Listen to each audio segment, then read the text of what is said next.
bahwa perkara yang namanya perkara kalau itu dilakukan oleh dua pelaku yang terdiri sipil dan militer itu harus ditangani secara konsistensi. Itu harus loh. Pasalnya jelas sekali.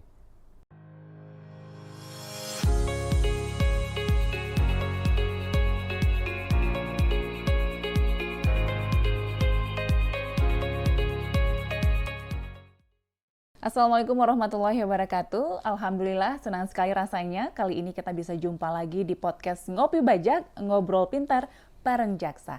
Dan seperti biasa Sobat Ngopi Bajak, di podcast Ngopi Bajak kita akan berbincang terkait dengan obrolan hukum seputar pembangunan ekonomi, penegakan syariat Islam, pencegahan tindak pidana korupsi, dan juga seputar kejaksaan.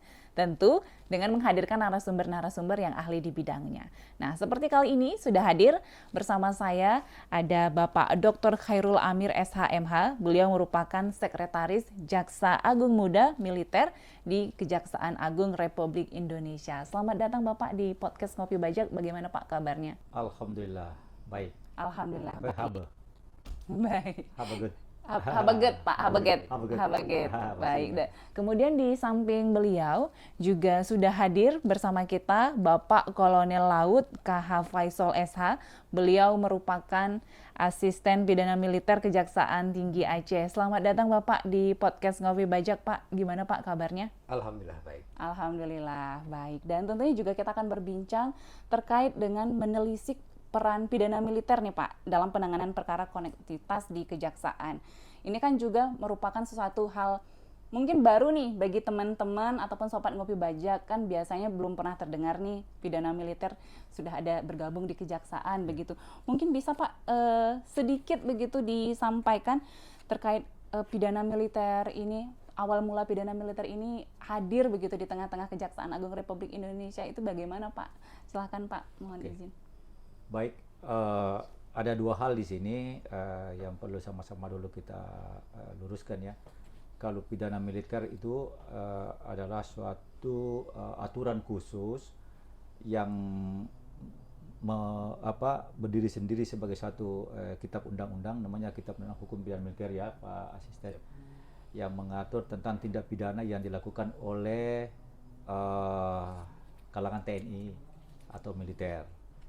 Nah, di sisi lainnya kehadiran saya sebagai bidang Jaksa Agung Muda Pidana Militer atau di Kejaksaan Agung adalah suatu struktur yang baru terbentuk tahun 2021 di Kejaksaan Agung dengan nama Jaksa Agung Muda Bidang Pidana Militer.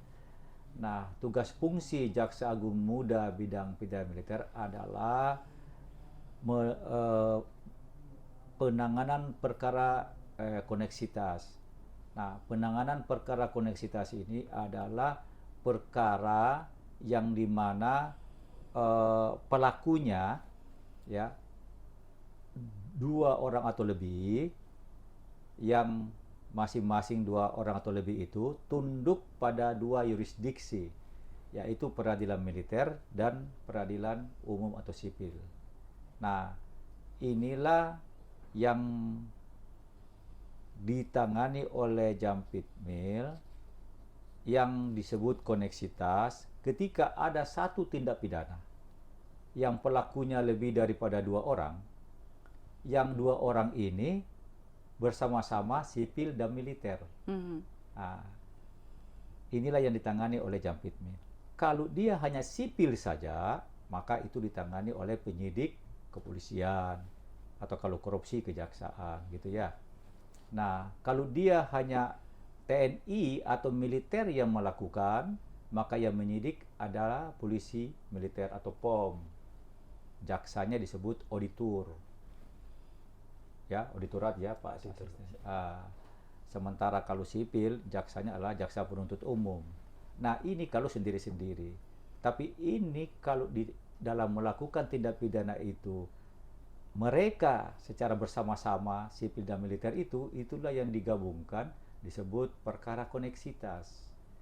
Yang kemudian karena dia tunduk ke dua peradilan, sipil atau militer, peradilan umum atau peradilan militer, maka di sini ada perlakuan khusus di mana akan ditentukan kasus koneksitas ini disidangkan di mana. Apakah di peradilan militer atau di sipil. Maka ini dilihat dengan kriteria kerugian yang terbesar ditimbulkan dampaknya di militer atau di sipil. Nah, kalau dia berdampak lebih besar di sipil, maka yang militernya ikut disidangkan di peradilan umum. Tapi kalau sebaliknya, dampak akibat daripada kejahatan itu besar kepada militer, maka yang sipilnya tadi ikut disidangkan bersama-sama di peradilan militer. Nah, itu. Yang kedua, tugas fungsi Jaksa Agung Muda bidang pidana militer ini ada yang disebut koordinasi teknis penuntutan yang dilakukan oleh auditorat. Nah, gitu. Ada koordinasi, ada. Jadi dua fungsi inilah yang menjadi tugas dari Jaksa Agung Muda bidang pidana militer. Nah, itu dulu yang saya luruskan sekaitan dengan pertanyaan tadi, pidana militer. Ya, jadi kalau pidana militer itu murni pelakunya hanya oknum militer dan disidangkan pun dengan proses hukum acara pidana militer. Ada kitabnya sendiri, peradilan sendiri, ada hakimnya sendiri, jaksanya juga disebut auditorat, jadi sendiri dia. Nah, tapi ketika pelakunya ada sipil bersama-sama militer pada saat melakukan itu, nah disitulah hadir Jampitmil. Dengan perkara ini digabungkan dengan sebutan koneksitas. Baik. Begitu. Nanti, tadi kan Bapak sudah jelaskan bahwa kita lihat dulu nih perkara ini dampaknya besar kemana begitu. Iya. Kalau besar ke militernya berarti yang sipilnya ikutan ke militer. Iya. Nah, timbul nih Pak beberapa pertanyaan saya masuk tadi dari sahabat Ngopi Bajak kita. Itu tidak bisa melakukan penundukan diri nih Pak. Kalau di Aceh kita punya kanun nih Pak, izin. Jadi yang non muslim sekalipun begitu yang melakukan tindak pidana, katakanlah judi. Ini kan diatur juga di dalam ketentuan hukum nasional kita. Iya. Dan di kanun juga ada. Iya. Mereka bisa melakukan penundukan diri. Nah, bagaimana nih dengan perkara koneksitas ini? Apakah bisa melakukan penundukan diri atau seperti Bapak sampaikan tadi, tergantung dampaknya nih besar kemana begitu. Jadi tidak bisa dilakukan pemilihan penundukan. Ya. Jadi kalau di koneksitas, kita sebutkan sekarang dari perkara ini adalah perkara koneksitas yang dimana pelakunya adalah dari sipil dan militer. Nah, apapun itu, tindak pidana umum atau tindak pidana khusus korupsi dan sebagainya, yang dilakukan tadi oleh dua pelaku dari sipil dan militer. Nah, untuk menentukan di peradilan mana akan disidangkan, itu tidak bisa kita menggunakan apa yang tadi disampaikan oleh Mbak Pera, menundukkan seperti kanun ya, tapi ini ditentukan oleh penetapan Mahkamah Agung.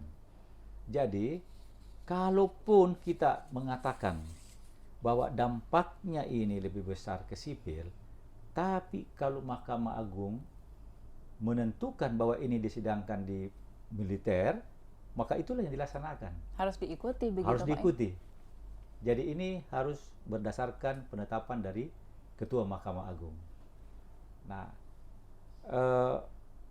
kemudian nanti di dalam persidangannya itu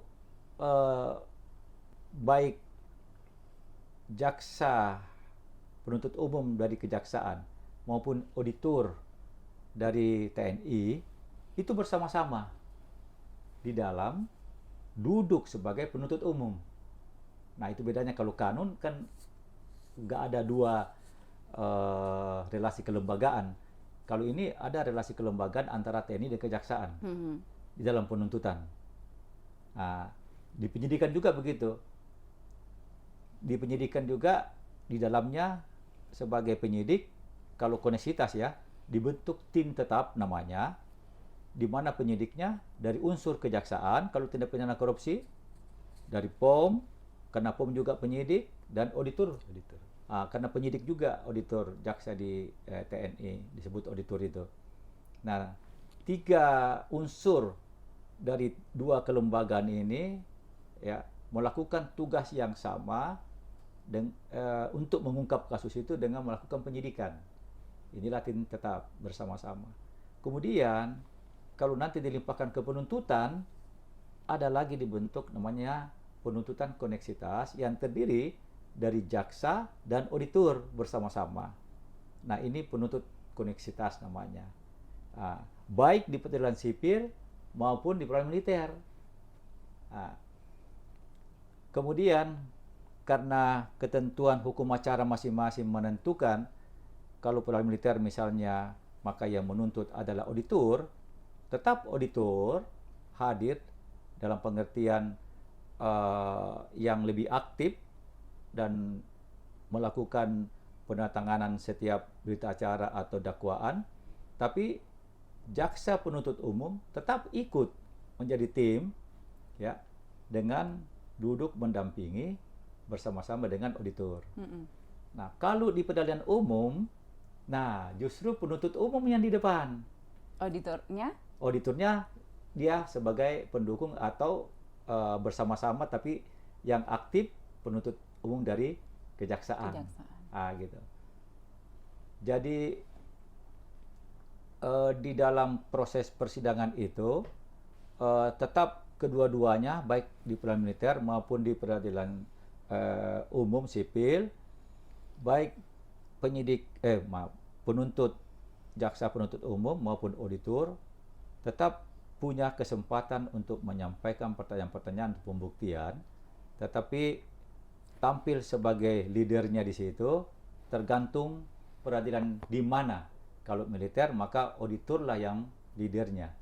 Kalau di sipil maka penuntut umum lah leadernya. Nah, begitu kira-kira prosesnya. Baik. Jadi beda dengan kalau kanun. Kanun dengan sendirinya kalau kemudian itu walaupun tadi disebutkan sudah diatur di KUHP, hukum acara KUHAP, tapi di sini ada kanun, kalau tidak salah kanun jinayah ya itu Pak. Maka dia menundukkan diri bisa melakukan penundukan diri, kanun jinayah. Iya. Baik. Nah, Pak, ini kan kita tahu nih ada pedoman nomor 2 tahun 2025, Pak, izin tentang penanganan perkara koneksitas dan koordinasi teknis penuntutan yang dilakukan oleh auditorat. Nah, ini mekanismenya tuh seperti apa? Atau mungkin Bapak bisa kasih sedikit nih Pak gambaran kepada teman-teman sobat Ngopi Bajak kita terkait juga dengan pedoman nomor 2 ini, Pak. Silakan. Nanti bisa ditambahkan oleh Bapak Faisal. Izin, Pak. Jadi saya lanjut lagi dari tadi bagaimana koneksitas ini. Jadi di dalam KUHAP, Kitab Undang-Undang Hukum Acara Pidana pasal 89 ya. Kalau bukan 89, 98 itu. Itu diatur bahwa suatu perkara yang dimana pelakunya lebih daripada satu orang yang tunduk pada dua peradilan yang tadi saya sebutkan ya, dua yurisdiksi militer dan sipil, maka itu disidangkan sebagai satu perkara koneksitas. Itu. Jadi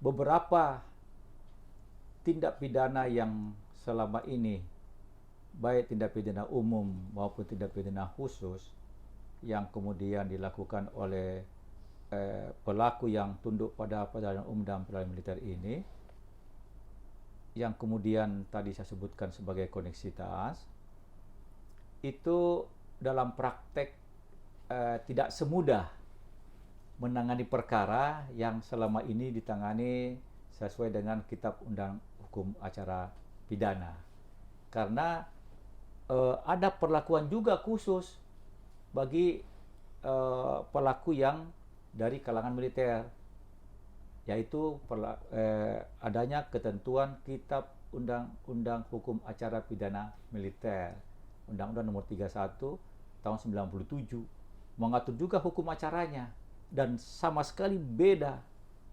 Kalau untuk Kitab Undang-Undang Hukum Acara Pidana, begitu ditentukan naik ke penyidikan perkara ini, maka menetapkan tersangka itu langsung Nah, sementara kalau kitab Undang-Undang Hukum Acara Pidana Militer, walaupun oleh penyidik disimpulkan cukup bukti untuk menentukan naik ke penyidikan dan menetapkan tersangka, harus melalui proses persetujuan ankum, atasan yang berhak menghukum. Nah, kalau dia itu prajurit bisa panglimanya gitu. Nah, kalau panglimanya memberikan persetujuan untuk ditingkatkan ke penyidikan dan ditetapkan tersangka, barulah proses itu jalan. Tapi kalau ankum, panglima, atasan yang berhak menghukum, menyatakan ini cukup diselesaikan secara indisipliner, maka tidak dinaikkan ke penyidikan. Walaupun cukup bukti, jelas perkara itu cukup bukti. Tapi kalau ankum tidak memberikan persetujuan untuk ditingkatkan ke penyidikan atau ditetapkan tersangka, maka perkara itu hanya sampai di situ dan pelakunya diselesaikan dengan memberikan hukuman disiplin, begitu Pak ya? Atau penyelesaian administratif lainnya. Nah, sampai di situ, kalau setuju ankumnya, maka proses ini tadi, kalau dalam tahapan hukum acara pidana, itu ada penyidikan langsung ke penuntutan.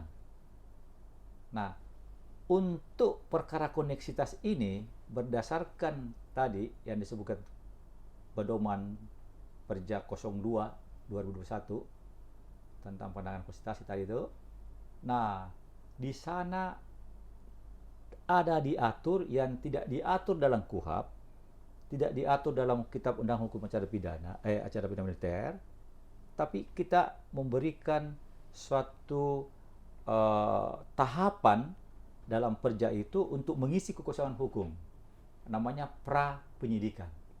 Ini hal yang sangat baru dan merupakan penemuan hukum di dalam pedoman 02 2025 tadi. Dari penyelidikan sendiri ini, kalau di KUHP, peradilan umum dikenal, diakui, diterima. Tapi di peradilan militer tidak dikenal namanya penyelidikan, langsung penyidikan. Kemudian dari penyidikan ke penuntutan, kalau di KUHP itu langsung saja. Di peradilan militer itu melalui tadi persetujuan ankum, atasan berhak menghukum. Nah, kekosongan inilah yang diisi, yang disebut tadi pra penyidikan. Kenapa? Karena tahapan sebelum dari penyidikan dan mendapatkan persetujuan ankum, yang kemudian ada proses-proses di sana untuk menyamakan persepsi terhadap penanganan perkara ini yang tidak ada namanya. Maka kita sebutkan dalam Perja 02 itu namanya pra penyidikan. Di sana terjadi proses-proses administrasi antara penyidik dengan ankum, ada ekspos, ada penetapan, ada penolakan, ada proses keberatan. Itu jadi kalau ankum menyatakan tadi tidak setuju, itu masih ada upaya keberatan istilahnya ya, terhadap penetapan ini ke apa di atasnya itu ya, ankum, Mahkamah Tinggi Militer ya kalau tidak salah, Pengadilan militer. Pengadilan militer ya, Pengadilan tinggi militer. Pengadilan Tinggi Militer itu terhadap putusan tidak setuju atau setujunya ankum, itu masih bisa ada upaya keberatan. Itu namanya pra penyidikan di situ. Nah, setelah pra penyidikan ini selesai, barulah penyidikan. Nah, pada saat penyidikan pun di sini, kalaupun berkas itu sudah lengkap, sudah siap untuk dilimpahkan ke pengadilan, sudah ditentukan tadi ini oleh Mahkamah Agung, disidangkan di peradilan militer, dilimpahkan di pengadilan sipil misalnya, itu juga kalau ada unsur militernya, masih ada persetujuan dari PAPERA, perwira penyerah perkara. Nah, kalau perwira penyerah perkara ini tidak setuju dilimpahkan ke pengadilan, maka perkara itu selesai sampai di tingkat penuntutan saja. Baik. Nah, itu proses-proses yang mungkin banyak hal yang di dunia penegakan hukum belum dikenal bagaimana ini proses penanganan perkara koneksitas, karena sangat beda dan unik dibandingkan dengan hukum acara pada umumnya. Iya, apalagi kan masyarakat kita ini masih suatu hal yang baru, jadi merasa seperti menjelimet begitu Pak ya. Baik, tadi sudah disampaikan, mungkin bisa ditambahkan sedikit Bapak. Terima kasih Mbak Vera. Kami akan menambahkan sedikit tadi apa yang sudah disampaikan Sesjam Pitmil. Mekanisme sudah disampaikan tadi sesuai dengan peraturan yang sudah ada. Ini terkait dengan Undang-Undang 3197 tentang peradilan militer. Ini memang betul apa yang disampaikan Sesjam Pitmil tadi. Itu ada atasan yang berhak menghukum atau disebut dengan ankum tadi, dan ada yang disebut dengan papera, perwira penyerah perkara. Nah, papera ini punya peran luar biasa karena papera ini bisa menutup perkara. Nah, itulah kaitannya dengan perkara koneksitas yang disampaikan Sesjam Pitmil tadi. Kalau paperanya berkeinginan tidak meneruskan perkara koneksitas yang sudah cukup bukti tadi, yang sudah hasil penyidikan, apabila papera menginginkan perkaranya tidak diproses secara koneksitas, ini papera punya kewenangan itu. Sehingga apapun yang telah kita laksanakan dalam tahap penyelidikan kalau papera tidak berkeinginan untuk meneruskan ke tahap selanjutnya, ini perkara tidak akan bisa berlanjut. Nah, kira-kira kita tahu nggak Pak, ataupun mungkin masyarakat bisa tahu apa alasan papera tidak melakukan penuntutan, atau mungkin ada kriteria perkara tertentu nih begitu, atau transparan atau tertutup seperti apa sih? Masyarakat pastinya kan juga bertanya-tanya nih Pak, kenapa ada beberapa perkara yang maaf nih transparan, ada beberapa yang tertutup nantinya seperti itu. Karena di lingkungan militer sendiri itu ada mengenal asas kesatuan komando. Terus satu lagi kepentingan militer. Nah, dari alasan-alasan itulah sehingga seorang komandan bisa mengambil keputusan bahwa perkara ini karena terkait dengan kesatuan komando atau kepentingan militer di situ, maka atas pertimbangan dari hal-hal tersebut maka seorang komandan atau panglima bisa menghentikan perkara. Baik. Nah, jadi kan masyarakat juga harus tahu ya Pak, tidak semua juga seperti informasi juga berhak ataupun bisa dimiliki, walaupun masyarakat punya hak untuk memperoleh informasi, tapi ada beberapa yang dikecualikan untuk kepentingan pribadi kah, ataupun juga untuk kepentingan negara. Ini kan juga menjadi hal yang penting nih Pak. Kalau kita berbicara juga mengenai Jam Pitmil, ini kan apalagi terkait perkara koneksitas nih Pak, koordinasi lintas institusi kan tentunya ini untuk mencegah disparitas hukum kan Pak, izin. Kemudian juga tentu yang menjamin keadilan substantif antara pelaku sipil dan juga militer seperti Bapak sampaikan. Dan yang paling penting kan itu menjamin kepastian dan efektivitas pelaksanaan eksekusi putusan. Apalagi tidak boleh ada kekosongan hukum dalam hal tadi. Nah, dan juga kalau kita berbicara mengenai struktur organisasi Pitmil nih Pak, bidang Pitmil. Kalau di Kejati, ini kan cuma sampai asisten Pitmil di Kejaksaan Tinggi gitu. Lantas sebenarnya bagaimana nih terkait pelaksanaan tugas Pitmil di daerah, kemudian juga terkait lingkup wewenang bidangnya, bagaimana juga pola kerjanya untuk bisa dilaksanakan oleh teman-teman di Kejaksaan Negeri. Ini seperti apa? Mungkin Bapak bisa jawab dan nanti ditambahkan izin Pak. Baik. Jadi struktur organisasi atau ortaker kejaksaan yang baru ya tahun 2025 itu ada struktur baru yang namanya Jam Pitmil.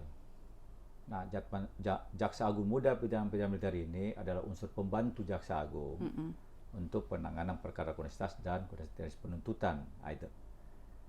Kemudian di bawah Jam Pitmil itu ada Sesjam Pitmil, ada kemudian direktur, ada 3 direktur. Direktur penindakan, direktur penuntutan, dan direktur upaya hukum dan eksekusi atau UHEKS itu. Nah, tentu dibantu juga oleh kasubdit para direktur ini. Nah, untuk di daerah, di wilayah hukum Kejaksaan Tinggi masing-masing, kepala Kejaksaan Tinggi itu ada struktur namanya asisten pidana militer. Nah, asisten pidana militer ini juga membawahi nanti kepala seksi yang ada. Sebagaimana tadi penuntutan penindakan juga ya, kasih penindakan Kasih penindakan. dan kasih uheksi. Nah ini karena namanya juga struktur baru yang terbentuk tahun 2021 ya, bukan 2021, sehingga dengan keterbatasan sumber daya, karena ini ada relasi kelembagaan di mana ada unsur TNI bersama-sama dengan unsur kejaksaan dalam satu organisasi tata kerja, maka kita tentunya belum bisa memaksimalkan semua sampai ke tingkat kejaksaan negeri. Ya, tapi nanti itu lambat laun nanti setelah sumber daya dari TNI juga sudah cukup, karena TNI juga membutuhkan juga tenaga para POM, auditor di kesatuan TNI yang juga ada strukturnya di sana. Ada POM, ada auditor, ada Babinkum yang juga memang membutuhkan seperti Pak Aspitmil ini. Ini Pak Aspitmil aja ini yang merelakan diri untuk bisa mengisi organisasi ini. Karena bagaimanapun organisasi ini sebagai baru harus berjalan. Iya. Nah, itu jadi bahkan untuk Aspitmil di Kejati itu masih terbatas. Tidak semua Kejati ada Aspitmilnya. Tidak semua.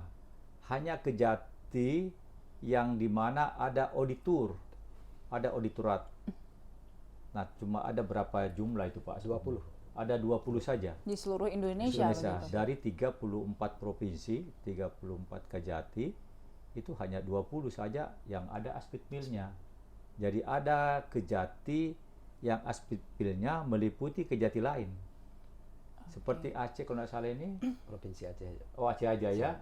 Oh, Yang kayak punya- Sumsel itu ya. Sumsel itu 5 provinsi. Ah, 5 provinsi. 5 Kejati.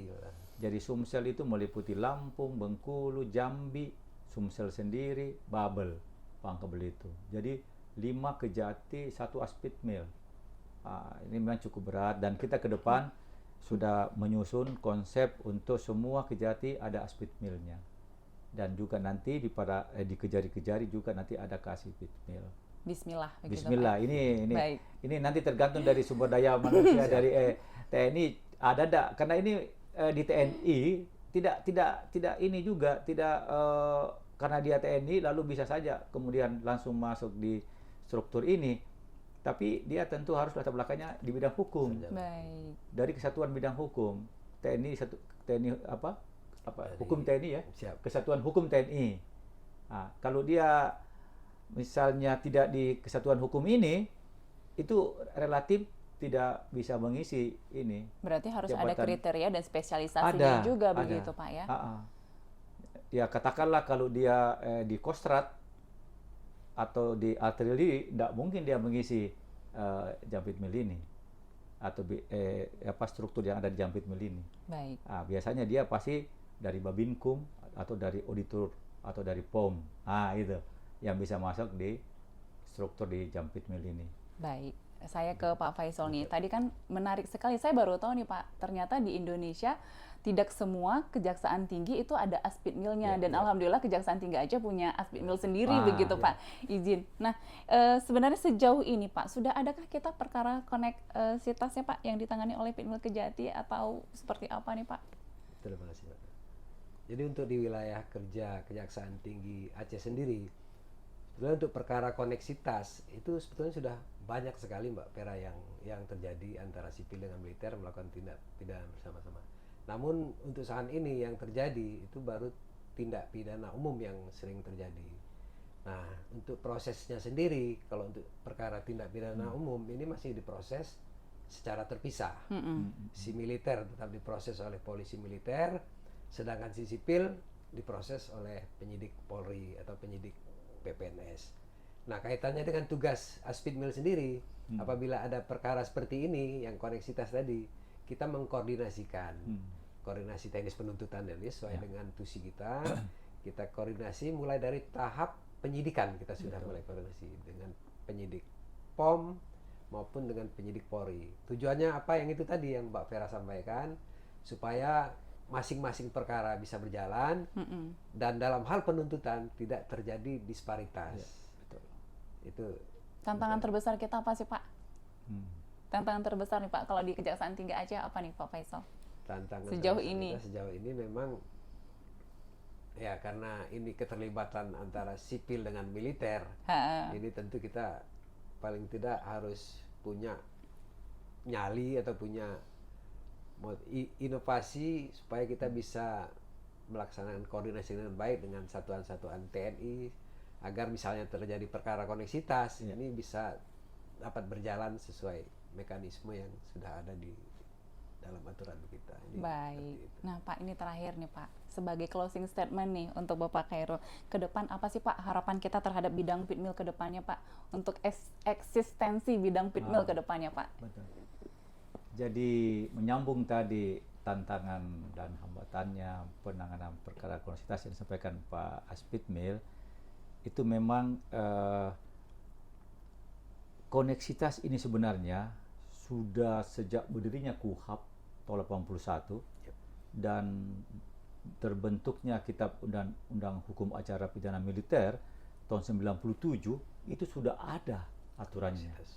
Jelas sekali aturannya bahwa perkara yang namanya perkara kalau itu dilakukan oleh dua pelaku yang terdiri sipil dan militer itu harus ditangani secara konsistensi. Itu harus loh. Pasalnya jelas sekali. Kalau hakimnya saklek ini bisa dibebaskan ini kalau disidik dengan cara yang tadi terpisah. Karena undang-undangnya mengatakan harus dibentuk tim tetap. Padahal timnya sendiri-sendiri. Anda tahu ini untunglah hakimnya baik-baik aja kali ya, sekalinya mau diputus satu-satu gitu. Nah, dengan adanya sebenarnya Pitmil ini untuk memastikan aturan itu dilaksanakan. Jadi harapan saya ke depan, semua pelaku hukum ini, baik polisi sipil, dalam hal ini maksud saya penyidik polisi, penyidik POM, penyidik auditor, penyidik kejaksaan, ini harus duduk bersama-sama dan menyatukan persepsi terhadap pemahaman penanganan perkara koneksitas. Sekarang ini tantangannya tadi saya tambahkan bahwa tidak satu persepsi.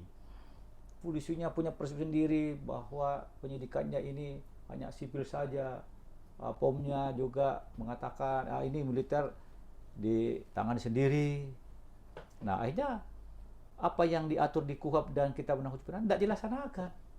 Padahal dikatakan di situ pasal 89 ayat 2-nya harus dibentuk tim tetap yang terdiri dari dua penyidik tadi. Berarti hal yang wajib begitu Pak? Wajib.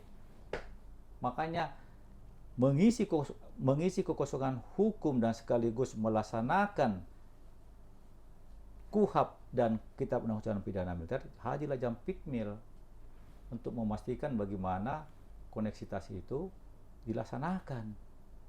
Jadi sebenarnya